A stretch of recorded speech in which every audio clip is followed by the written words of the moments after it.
Get your petition now at repealthedeathtax.com.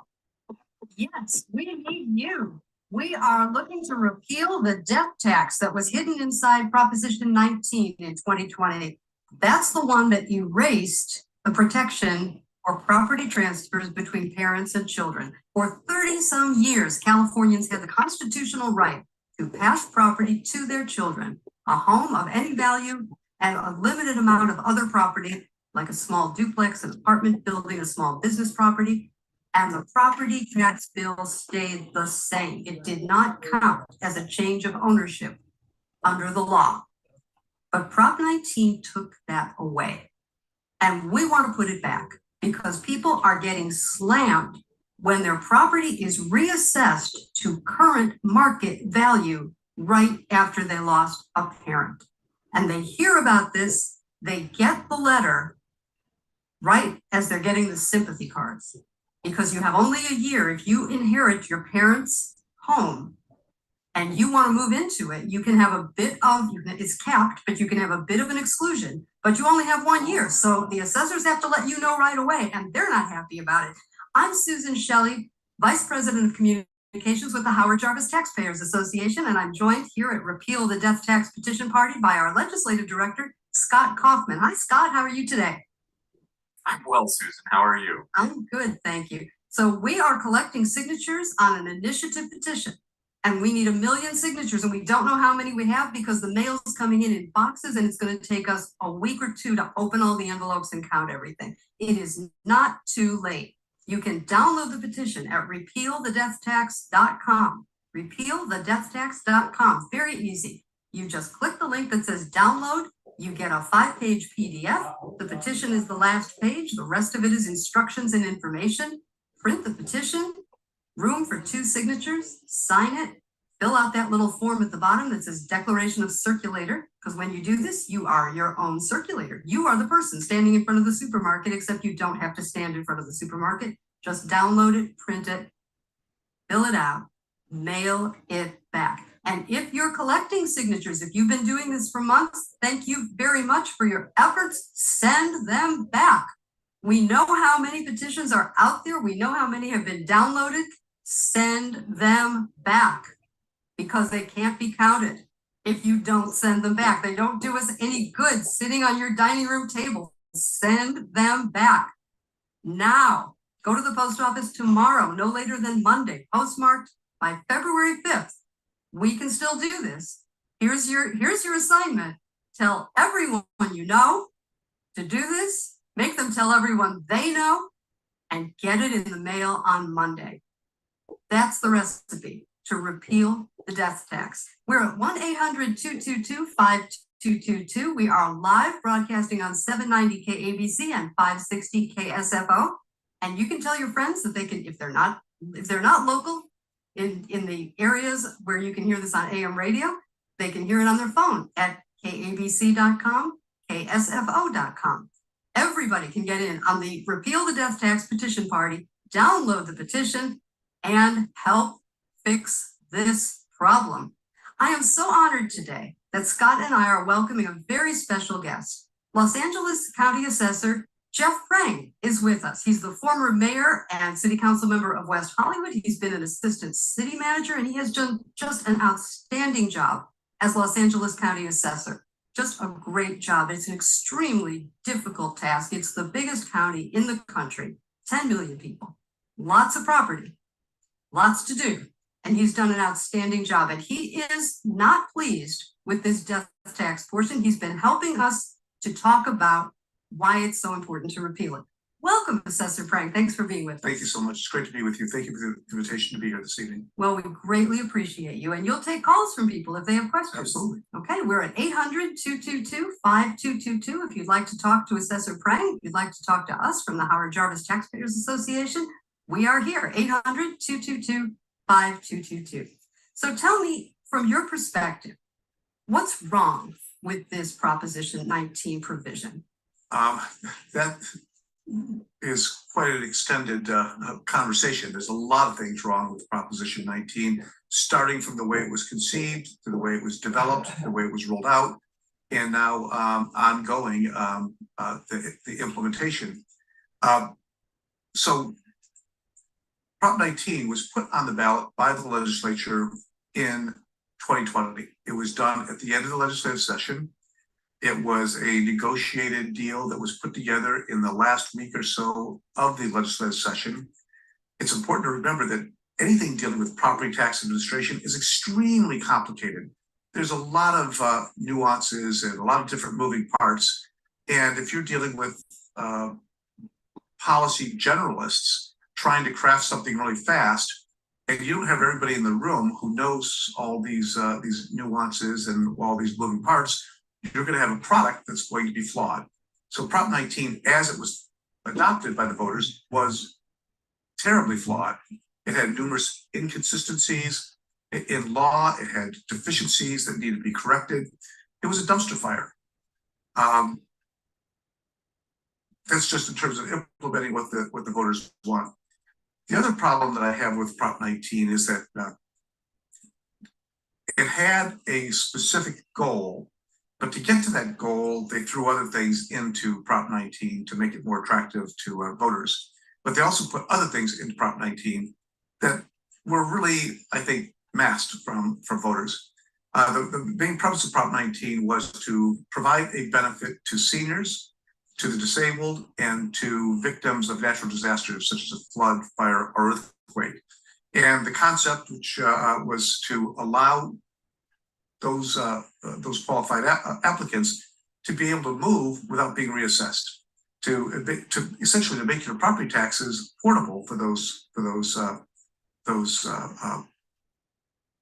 qualified homeowners.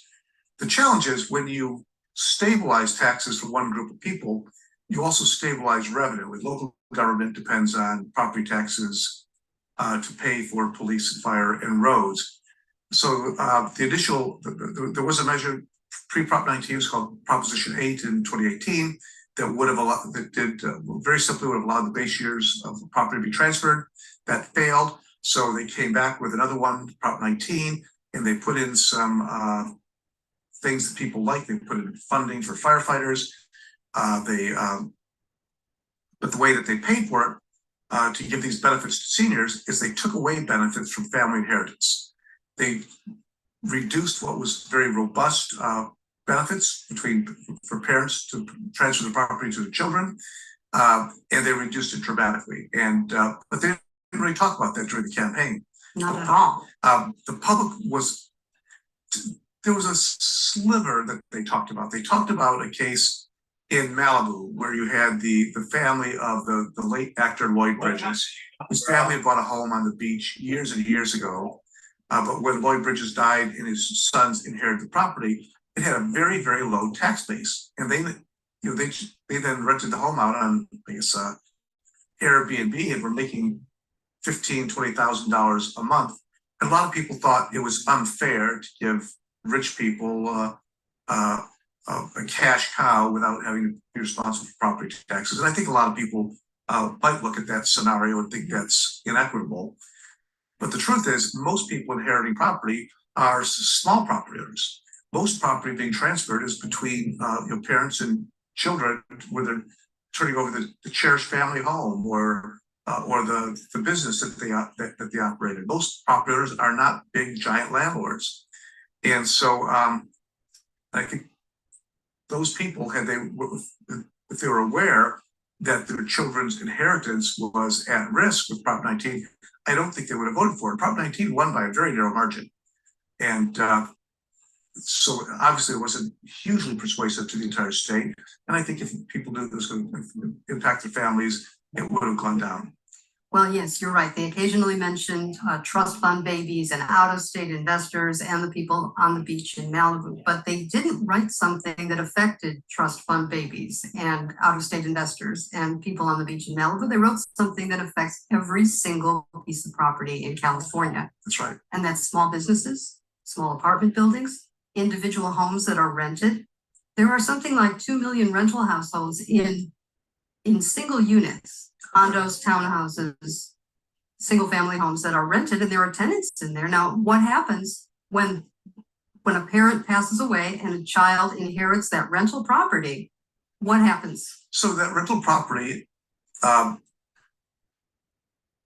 child's not going to occupy that. Prop 19 says, when your parents die, if you want to inherit the property, the only property you can inherit is their primary residence, and you must occupy that property within 1 year. So if your parents had a rental property, that property now has to be reassessed to market value. Let's say you own a fourplex to give you additional income in your retirement, and you had a lot of long-term tenants that had reasonable rents. Now you pass away, your children inherit the property, and they inherit that fourplex, and that gets reassessed to current market value under Prop 19. Well, the current market value of property in LA County is really high. So these children who inherit that fourplex are going to have to make some decisions. One, the property taxes are going to be jacked up. They're going to have to pass that along to their tenants. So a lot of long-term tenants may have to absorb those huge costs. Depending on where it's at, if it's subject to rent control, the children may be in a position they can't keep that property. They may have to sell it because of the tax burden. It could impact not only the family inheriting the property, it could in fact impact people living in lower cost rental properties. Do you happen to have, I don't want to put you on the spot, but do you happen to have a rough idea of how many rental properties are owned by, let's call them mom and pop landlords as opposed to corporate?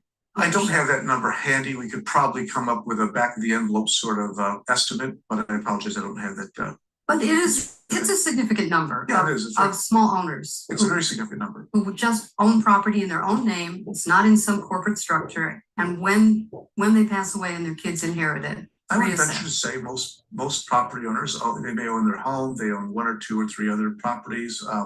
Most people are not big landholders. They make some investments. They're relatively modest in terms of the scale, and I think that represents the vast majority. And for small businesses, for people who have built a small business and they own the property that it's on, a small restaurant, a small store, a small auto repair shop, what happens to them when the parents pass away? Well, the property gets reassessed, and if a lot of these small businesses, they're relatively marginal. They may be getting rich off it. They may make a comfortable living, but if let's say you purchased your small business in 1980. If that property needs to be reassessed at 2024 levels, the taxes are going to go up rather dramatically. Property values have increased many fold since 1980. That means that the cost of doing business, of owning that property, is going to put a lot of pressure on the survivability of that business. Absolutely. You're listening to the Repeal the Death Tax Petition Party radio show. We're talking with Los Angeles County Assessor Jeff Prang about the unintended consequences, or perhaps not unintended, but negative consequences of this measure that was sold to the voters as protecting wildfire victims and helping seniors move to a new home. And in the fine print, not in the advertising, but in the fine print, it took away the right of parents to pass property to their children with no change to the tax bill. And as a result, people who inherit their parents' property are seeing it reassessed to current market value. And in places like San Jose, like Santa Monica, like Los Angeles, like San Francisco, like San Diego, that is crushing because no one can control the value of property. And because of Prop 13's protections, for as long as you own your property, the assessed value can only go up 2% a year. So the longer you own your property, the better off you are. You're not going to be taxed out of your property every year when the market does something crazy like go up 22%, which it has done, which it did in the 1970s, which is why Prop 13 passed in the first place.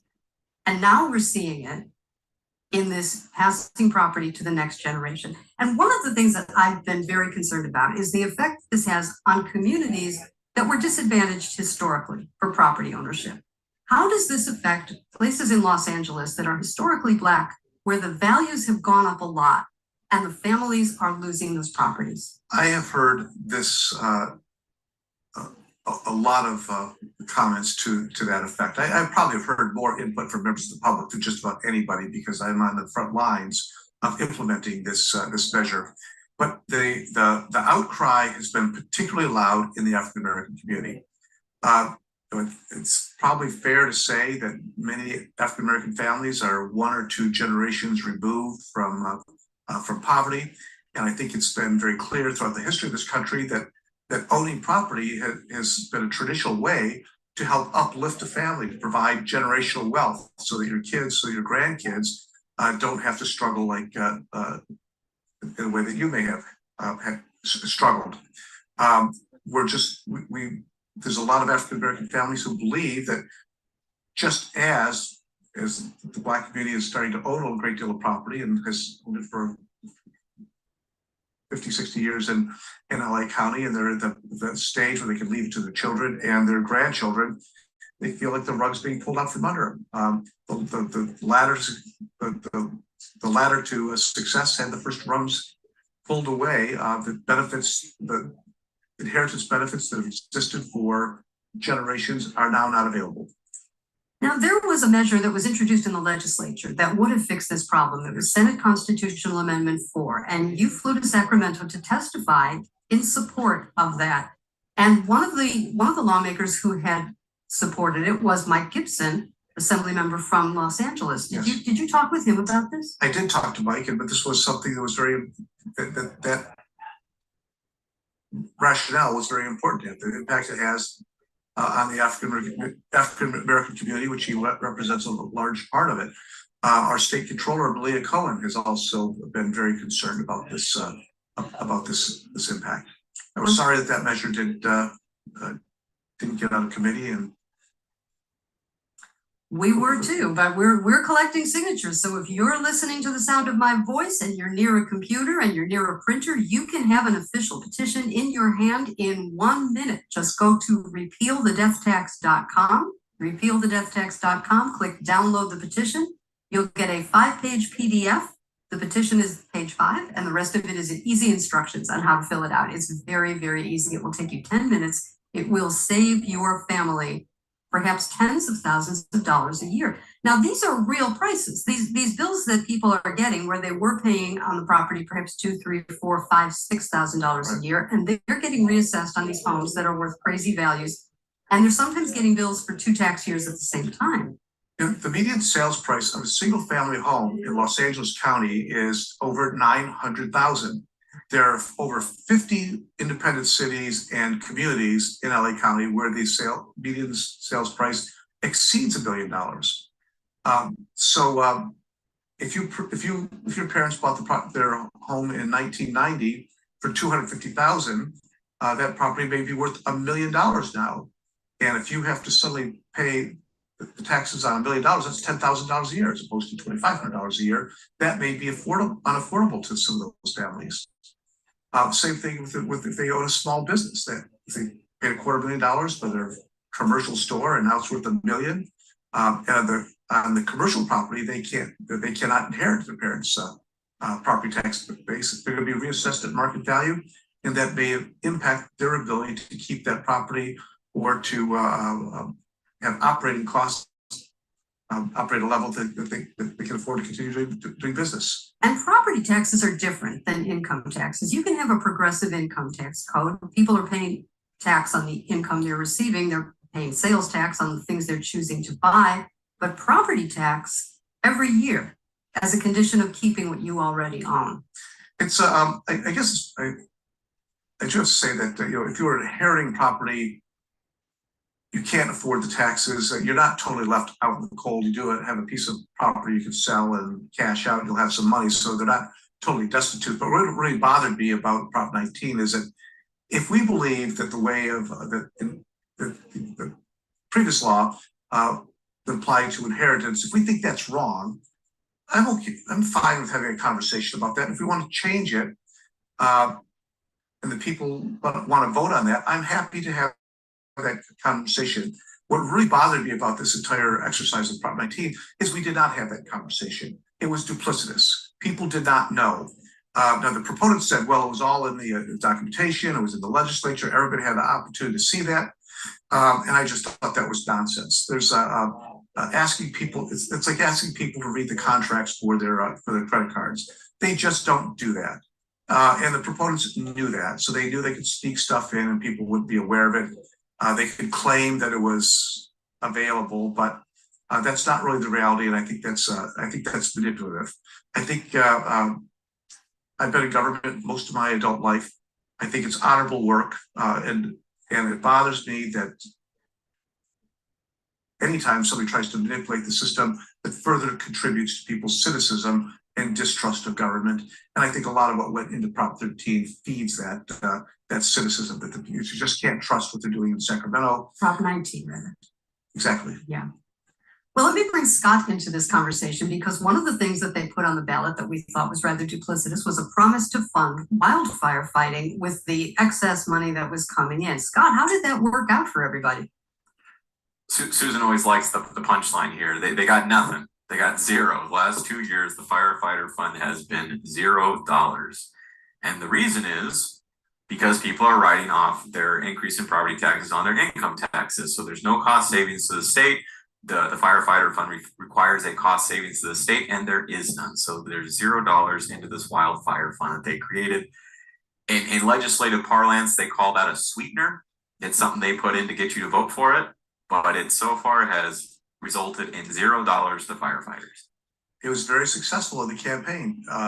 Firefighters are probably the most popular public servants in the nation. And firefighters come forward, as they did during Prop 19, and said, please support this. It'll provide us funding so that we can fight these wildfires which have devastated California. People are going to pay attention to that, and I think they did. I think that made all the difference in Prop 19. But as Scott has indicated, thus far, there's been no money for firefighters after the first couple of years of Prop 19. I don't anticipate that there's going to be any meaningful dollars collected to support firefighters. It was a trick. Voters, you were hornswoggled. If you want to fix it, go to repealthedeathtax.com, download the petition, fill it out, send it in. Thank you so much for all your donations, because this is a small grassroots campaign and we have been able to do a lot of advertising thanks to you. We've been doing radio ads statewide. We're doing this show. Today, right now, you can check if you're near a computer or your phone, you can see our digital ads on mercurynews.com, eastbaytimes.com, and siliconvalley.com. You can click right through those ads and get the petition at repealthedeathtax.com, repealthedeathtax.com. We have a couple of minutes. Should we take a call? Sure. Let's talk to Art in Santa Monica. Thank you for your patience, Art. Thank you. I have a question whether new laws are making a change for the person over 55 who wants to transfer his base value to a new primary residence that he buys or builds. In the past, I believe buy or build has meant that you can either buy or you can build within 2 years on land that you already owned, that you don't have to go out and arbitrarily buy a new piece of land to build on to get the tax break. Is that the way LA County still interprets this under the new laws? So, are you talking about the senior transfer where you can sell something and then move your tax basis to a new property? Yes, and the law says buy or build. So that's the build part implies and has, I think, been interpreted to mean that if you do the building instead of the buying, you can build on something you already own, rather than going out and buying a new piece of land within 2 years of selling your primary residence. And so the question is, can you transfer your old basis from a property to the construction value of a property you already own? The law says that you can transfer your base year you have to do it within 2 years to a new home. Now, if you have a piece of land that you're building a home on, you can transfer that base. I think that home, there's some nuances here I don't have the answers for, but I think that home has to be built or at least be partially completed in order to transfer it. Because one of the things that's going to happen is when you on the property that you're transferring the base year to, the place, the county where that property is being built, that assessor is going to have to determine the value of that property. If construction is not complete within 2 years, that's going to be a problem because we're transferring a base year value from one complete structure to a new complete structure. Okay, well, that's a complicated question. Property tax assessment is complicated. That's why we're talking to Assessor Jeffrey Prang. We're going to take a break and we will be right back after this.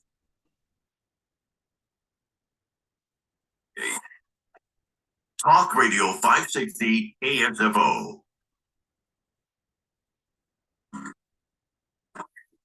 San Jose, we have a two-car wreck southbound 101 on the connector ramp to north 280. The right lane tied up. Sunol, southbound 680 at 84 west. We have a wreck on the shoulder, so you're back up from 84 east.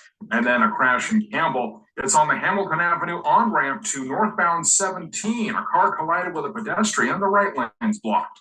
This report is sponsored by Indeed.com. Temperatures getting low, but demand remaining high? You need Indeed. Their all-in-one platform helps you attract, interview, and hire candidates all from one place. And Indeed's interview tool lets you schedule and conduct virtual interviews right from their website. Visit Indeed.com/credit. Dan Bongino here for Lone Star Transfer. Many timeshare owners are upset that their yearly dues continue to increase. With an A+ rating at the BBB and over 900 five-star testimonials, Lone Star Transfer is the only company you can trust, guaranteeing the release of all liability to your timeshare in writing and at a specific time frame. My friends have helped over 18,000 owners legally and permanently get out. Call my friends today for a free, no-obligation consultation at 844-284-4864 or LoneStarTransfer.com. Paid for by Christian Care Ministry. Maybe this will shock you, and maybe it won't, but a survey of people with health insurance shows most say they've had problems with their health coverage just in the last year. Maybe that's you too. So yeah, it's frustrating. But imagine an alternative, a solution to this that actually gets a 98% member satisfaction rating. That's MediShare. That's why it's grown so much. That's why you're hearing about it. So why the incredibly high satisfaction rating? You can save hundreds of dollars a month and you don't have to compromise on quality or reliability to do it. For 3 decades now, members have been sharing medical expenses and saving up to 50% compared to health insurance. Another reason to love it, you don't have to sacrifice your values to get real value. MediShare is a community of hundreds of thousands of Christians who are like-minded and wanting to help people. So when you share, you save. You can feel good about it. Call now. It's 855-51-BIBLE. That's 855-51-BIBLE. 855-51-BIBLE. Man, this rain is relentless. And I don't know about you, when it's rainy, my carpets get dirtier, my floors get dirtier. But constantly tracking in mud and leaves and water, and your pets, you walk them and their paws are, what a mess. We love Zero Res for carpets, for tile and grout, even for upholstery and area rugs. But it's not just us. Zero Res has a 4.9 rating on Google, over 1,500 reviews. Loving Zero Res is pretty much universal. Yeah, and people love it for how clean the carpets and floors get. People also love it for the customer service. Both ways, Zero Res is just better than everybody else. This month, get one room of carpet clean starting at just $43. And don't forget about Dustin Dander's favorite hiding place, your air ducts.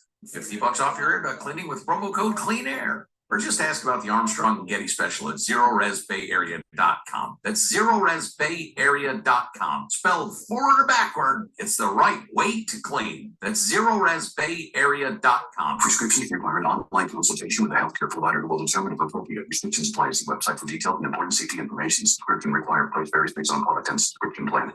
Hey guys, did you know there's a generic form of Viagra that works just the same, but is 95% cheaper? And you can get it online. Just go to hims.com/radio. Through Hims, you'll get a free medical consultation, discreet shipping if prescribed, a 100% online process, and trusted generic alternatives to the name brands at up to 95% off. That's right, get generic for Viagra, the same active ingredient as brand name Viagra, but for 95% less. It's the same medication, still prescribed by a licensed medical provider, but with zero copay, no expensive appointments, and no awkward face-to-face conversations. To start your free online visit, you need to go to this exclusive address, hims.com/radio. That's hims.com/radio for your free online visit. HIMS.com/RADIO. Is your roof ready for El Nino?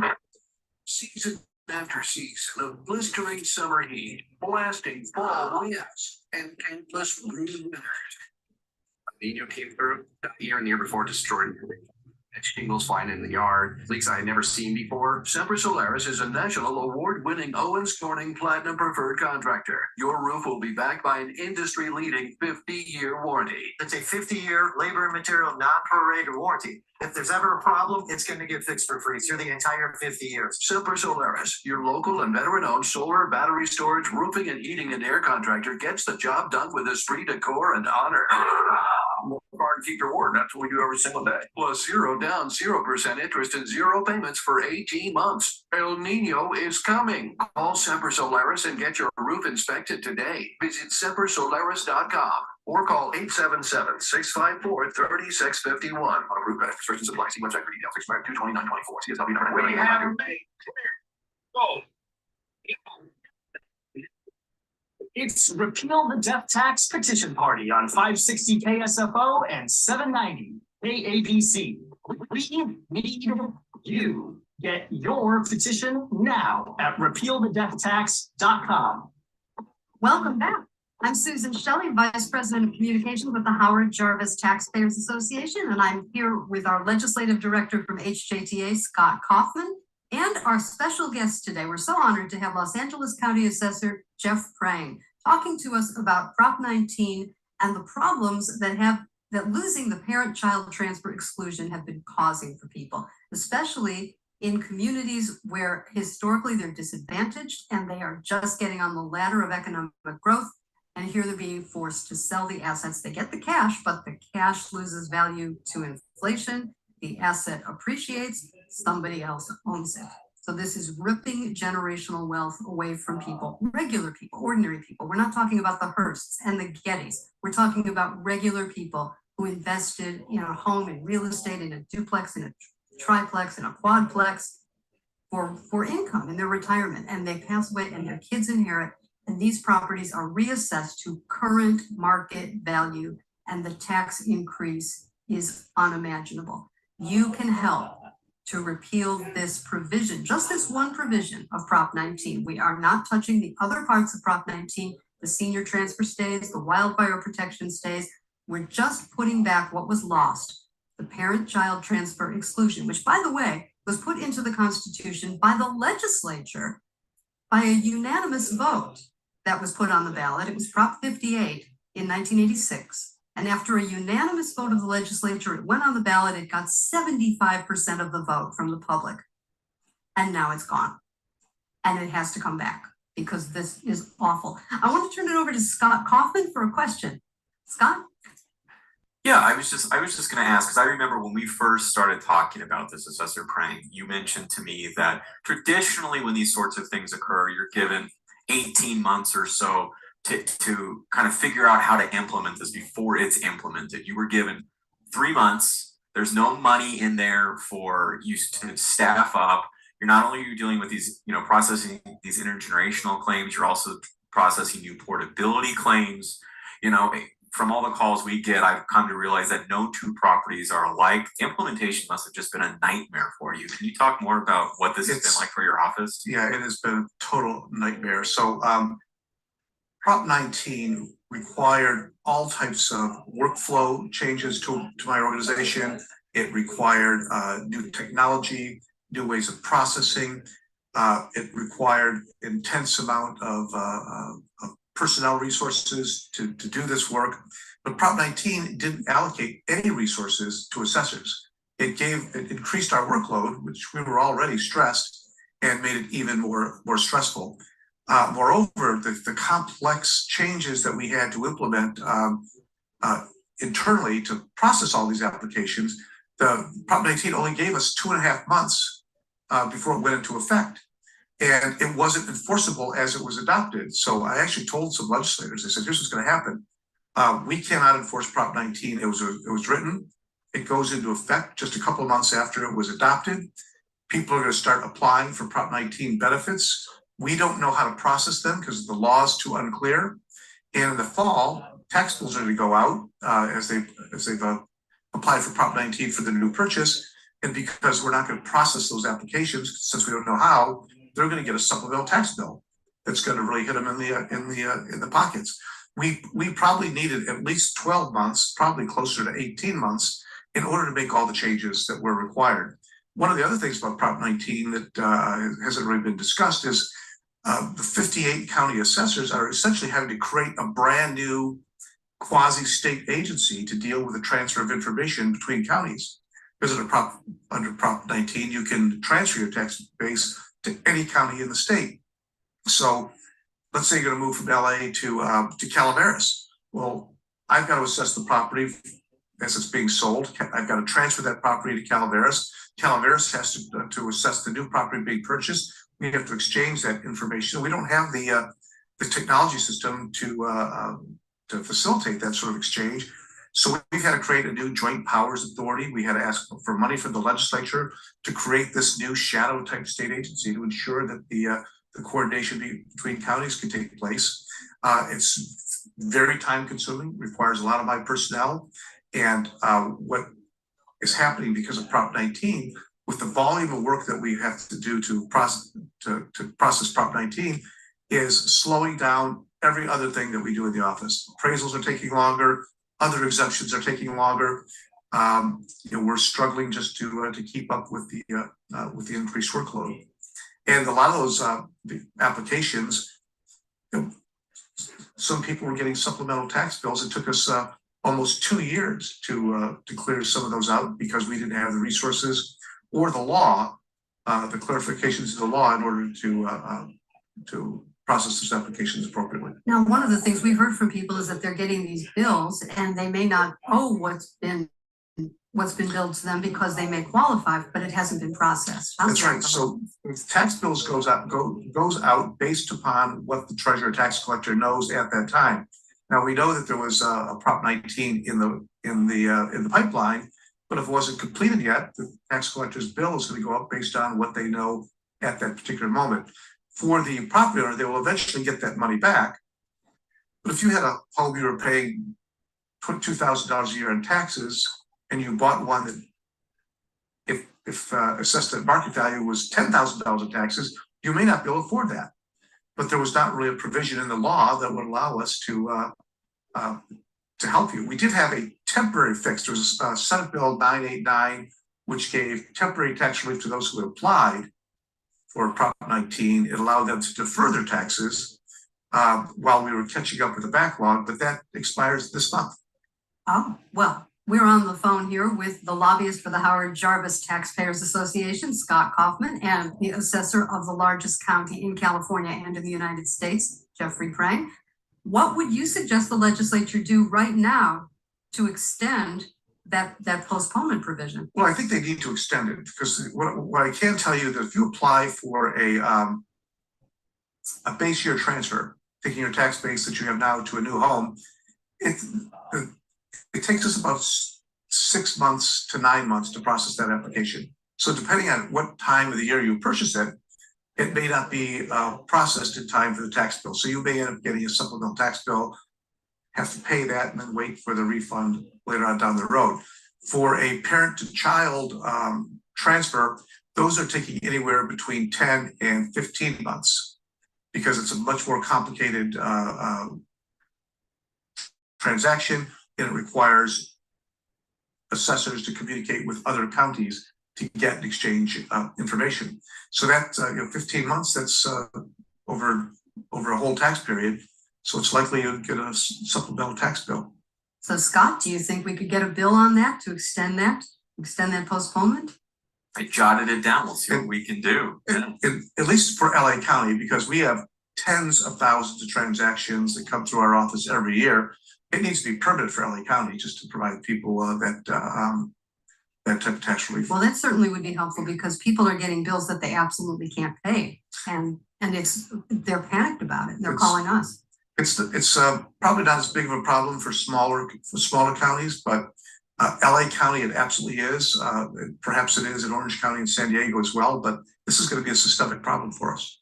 Okay, before we start taking some calls, and thank you everybody for your patience. Please hang on. I want to ask you the question that we get very often. Does a trust protect you from the Prop 19 reassessment? It's like everything else in this business, and I think the operative term is it depends. One of the things about trusts, everybody knows that trusts are a good tool for estate planning and for inheritance, but it's also important to remember that trust is just a set of instructions as to what is to happen when the property owner dies. It still requires that you take certain action. If your property is a trust that your children are going to inherit, they still need to go through the Prop 19 application process. So assessors look through the trust. Yes, we do. And it doesn't really matter. It doesn't protect you. Just people think that because the trust doesn't die, this does not apply. That's not true. That's not true. So there you have it from the horse's mouth, everybody. Trusts are not the protection that you think they are for this. We have to repeal the death tax. If you want to be protected, we need the parent-child transfer back again. Let's talk to Rich in Newport Beach. Hi, Rich. Rich, you're on the air. You there? Okay, put Rich on hold. Let's talk to Dan in Orange County. I think you've been on hold for a while. Hi, Dan. Hi, thank you. Just to let you know, I did send in my petition. Thank you. And I did have a question for Assessor Prang. Assessor Prang, I filed a Prop 19 exclusion for the assessment for transfer between parent and child in May of 2021. And you had mentioned it takes 12 to 15 months to process it.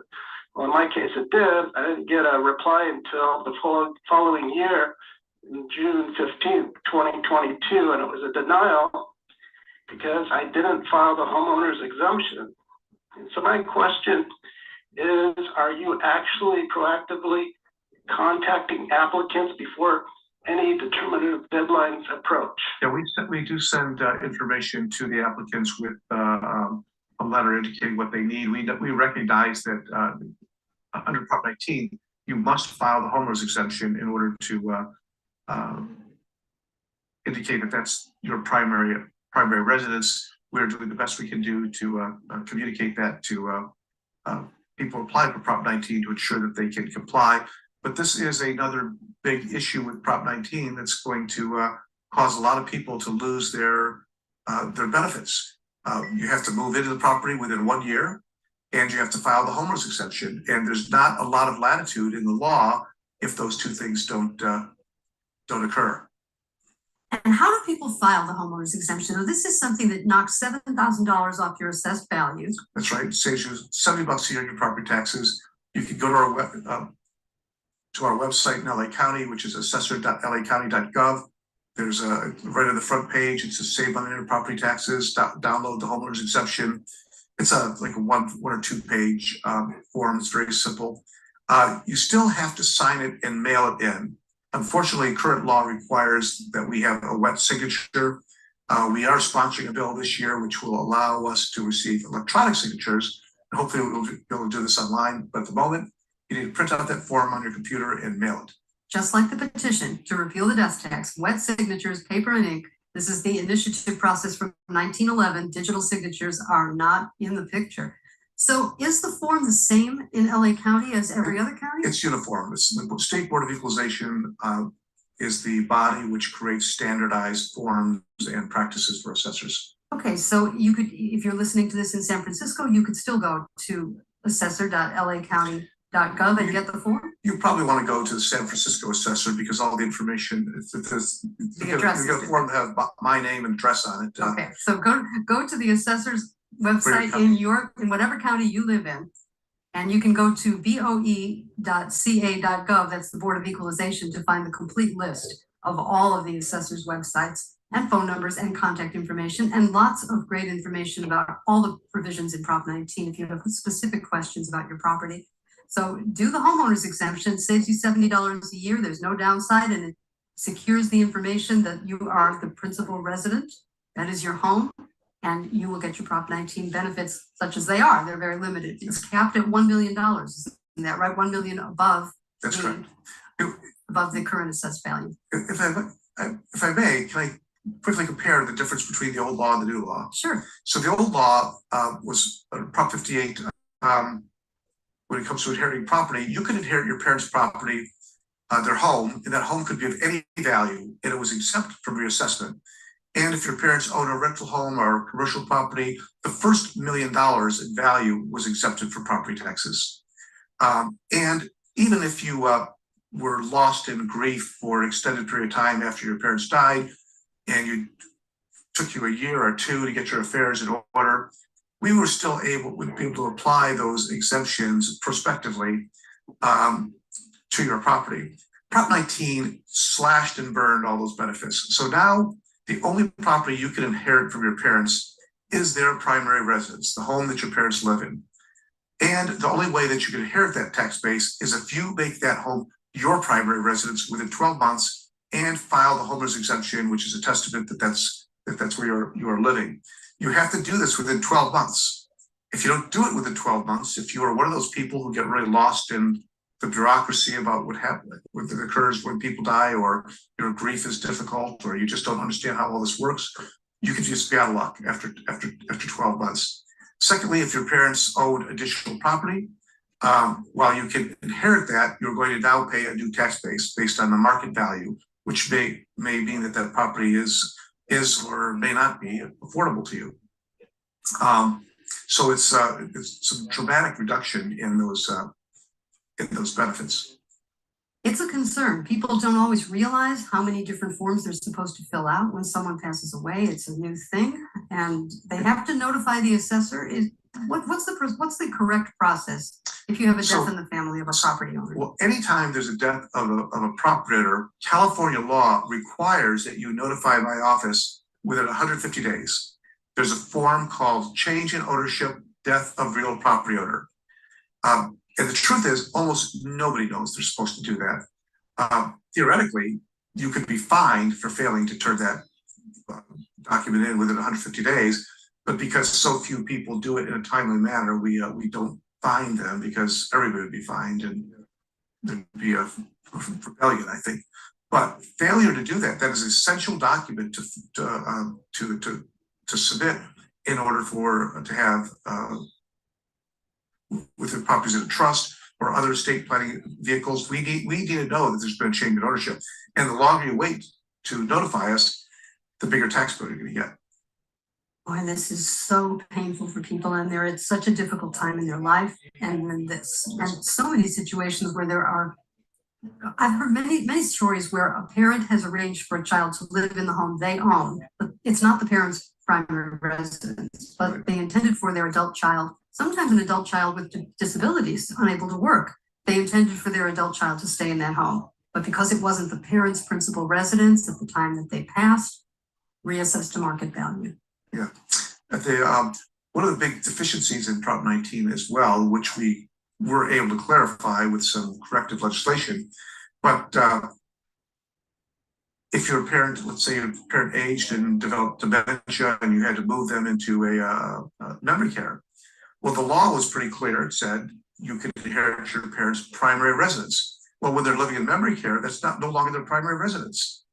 And I was going to be in a position to have to make that determination and then reassess your parents' home to market value for the kids who were responsible for it. We were able to fix that. I'm sure that was not the intent of the authors of Prop 19, but that's what happens when you do really complex law in the last couple of days of a legislative session without consulting with the property tax experts. That was very disturbing. Scott, how fast did they do that? They didn't even make the deadline for the ballot, and yet they managed somehow to get around that.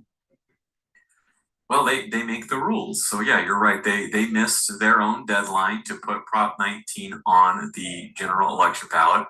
So they ordered a special election. And so if you when you voted on Prop 19, you did not actually vote for it in a general election. You voted for it in a special election that ran concurrent and consolidated with the general election. You can't make this stuff up. That's how much they rushed it. They missed their own deadline and just changed the rules. I didn't know that. Yeah. They were a week past the deadline and they consolidated it as a special election. So it was days. It was days, and they rushed it through. No hearings. They did speak with representatives from the California Assessors Association on the last day that the language was due to the Attorney General. They asked if we had any input. I think the assessors did offer a few a few notes, but the one that they emphasized the most was the implementation deadline, which gave us 2.5 months to implement it. We just said we couldn't do it. But they were not moved, and they put it into effect anyway. That was something else. In the middle of a pandemic, over the Christmas holidays, they finished counting the votes in December 2020. It took effect in the middle of February. People could not reach a government office. They could not reach their own attorneys. Everything was chaos, and all of a sudden it's law. So I want to let you know that our measure is retroactive. So this would allow you to apply. Would be one more thing for Assessor Prang to do, and I'm sure he's not happy about it, but it would allow people to apply to have the parent-child transfer reassessment reversed, and it would revert back to the other assessment that was changed before the parent-child transfer. So it is retroactive in that respect. We can't get you a refund for the taxes that were due while it was in effect, but we would be able to get you your assessed value back again, so that going forward, you would be better off. Scott, did you have something you wanted to add about trusts? I actually wanted to add something about the homeowner's exemption, because I think, the importance of the homeowner's exemption, I think we made very clear, but also the importance of it for both parties in the transfer, which I think a lot of people don't realize. It's not enough that you claim it as the inheritor. Your parents had to claim it too. I don't know if you've seen this, Assessor Prang, we've run into this quite a bit, where people are getting denied because their parent never claimed it, and they're finding out after the fact. It's really an issue. So make sure everyone is claiming the homeowner's exemption. And you want to claim the homeowner's exemption even if you're not in the middle of a transfer. The homeowner's exemption is a tax savings program.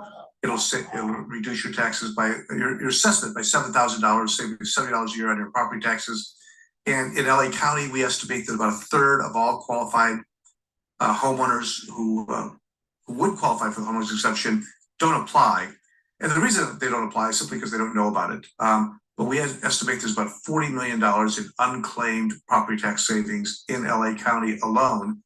City of Palmdale, almost half the homeowners don't apply.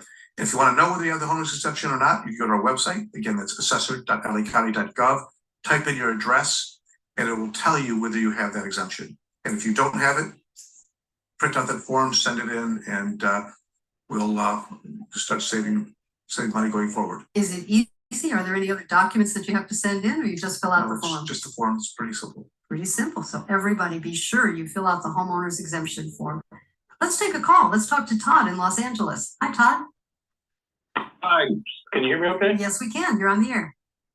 Thanks. So yeah, I've spoken to you before, and we emailed a couple of times, and my question is for Mr. Prang, but I'll tell you a little story. Just give you an idea how upset I am about this.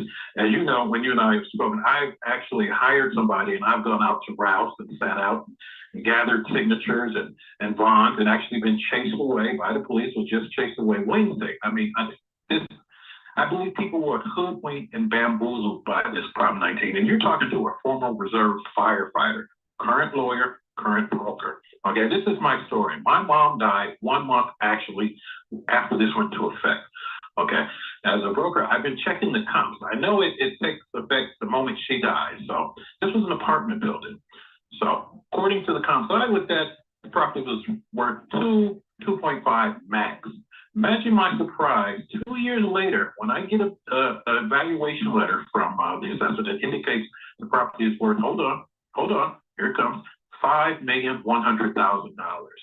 With that, I get 2 supplemental bills, 2 actual bills, and 2 annual bills, totaling, wait for it, $185,000. Oh.